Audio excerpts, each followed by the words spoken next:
The rain didn't stop cleanup efforts for areas hit by Helene. This is a look at some of the work done today in Morganton, where crews have been cleaning up their parks.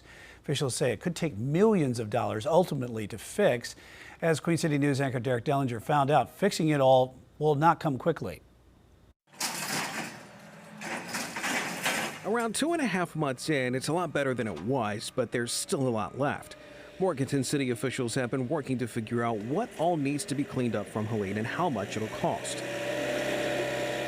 The city of Morganton recently droned some of the good, but also a lot of the bad that is still out there. You can see this section of the greenway along the Catawba River just fall off. Couldn't even get into where we're standing now because there was so much water, but I just in shock, really, just to see once we were able to get in just the level of damage that this facility had took was just it was amazing. We spoke with Andrew Talent with Morganton Parks and Rec in front of what remains of a storage shed that was in pieces at Catawba Meadows Park. I would say a good 50 to 100 feet off of its foundation and moved.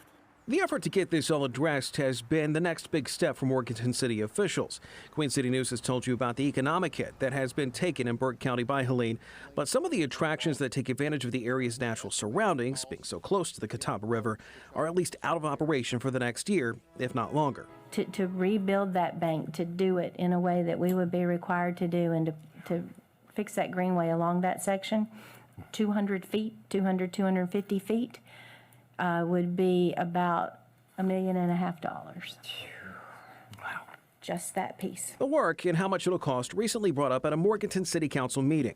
That amount does not take into account the other cleanup that has to take place. Yes, there's the greenway, but there's also the baseball fields, the Catawba Meadows, and the soccer fields across town, and the layers of silt and sediment at both, and the possibility of chemicals there too. But the big question is how long it'll take. Right now, that question does not entirely have an answer. I think a year from now, there will be some significant progress.